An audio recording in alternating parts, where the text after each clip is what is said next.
this is how it was done. You see, and we're taking it right to the line. And then they would just pop this off.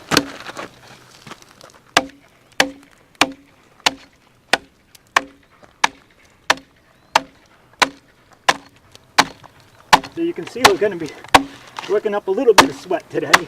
Odysseus talking about Ewing timbers in his book. So it's been done for a long time.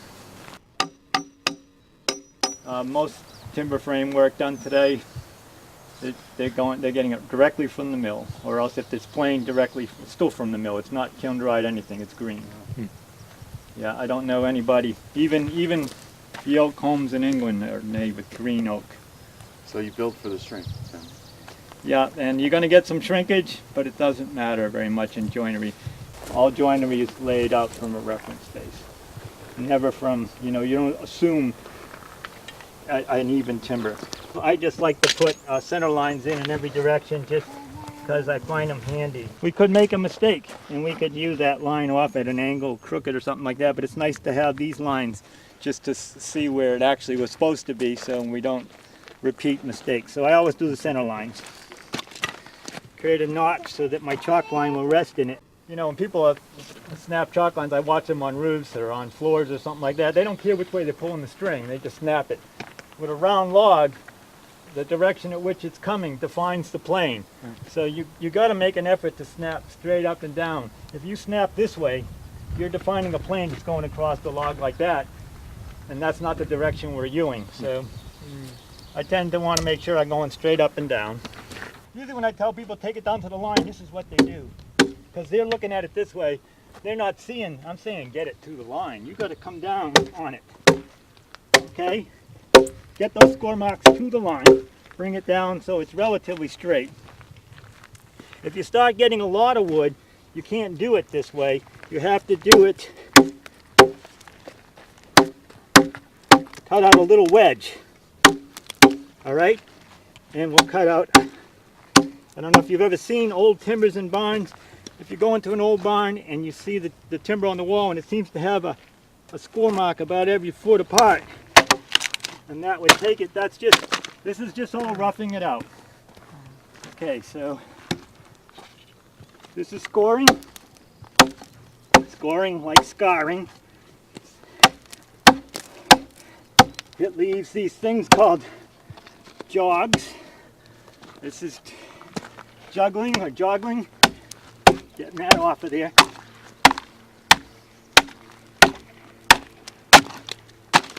Alright.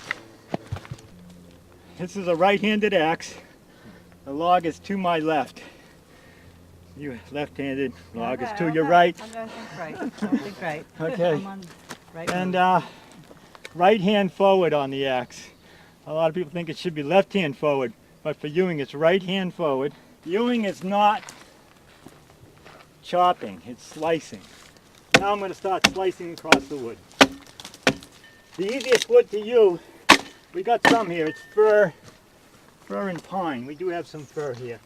The more tougher woods are going to be the spruce.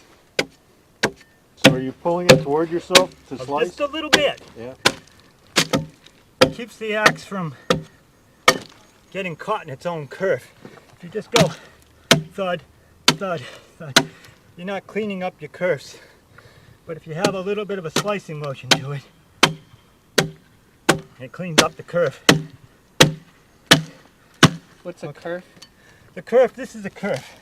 Oh, okay. Now I'm actually sort of using that curve to my advantage. Right. Because what happens, it's hard to hit your line. This is the part everybody says, how do you do that? Well, to start with, you got to get the line opened up. Once the line's opened up, the axe is actually allowed to make contact with the wood just above where I want to do it. So the axe is always being guided into the curve. Right. Every axe has a different bevel. Understanding the bevel, which is only going to be by playing with the axes, you'll learn to make contact. If you find that you're glancing off all the time, you're too straight, you're not allowing the axe to make proper contact. So you got to tip it out a little. If you find you're really gouging in, you're too far. Straighten out a little bit. because you just want to skin off. Easy to lose it. Yeah, and if you keep missing, Yeah. That means I It need means to tilt it you're- more in, right? yeah, but you want to be tilting in so you're not gouging. First thing I usually do is I just get the corners off it, just because it's easier to shape it on the draw horse. This is a shave horse. It operates. It's a clamp that's foot operated.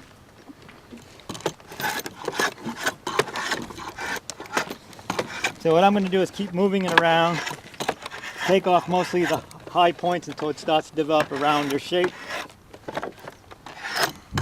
Pretty much all there is to it. We just start with wood, we split it into blocks, and then we just shape it into a peg.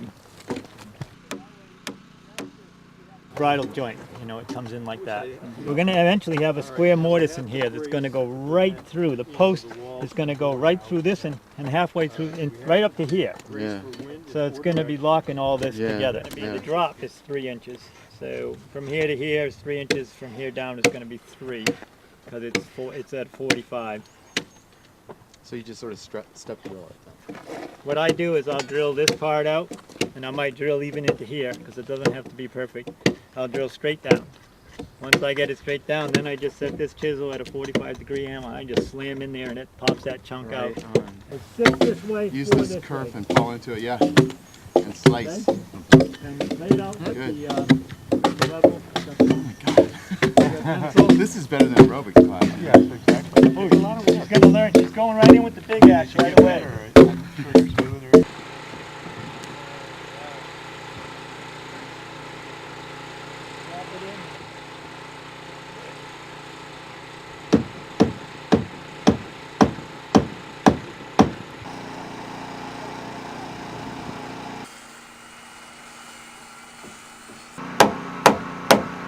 All right, going up. Step down there. Going in that spot. Going in that spot.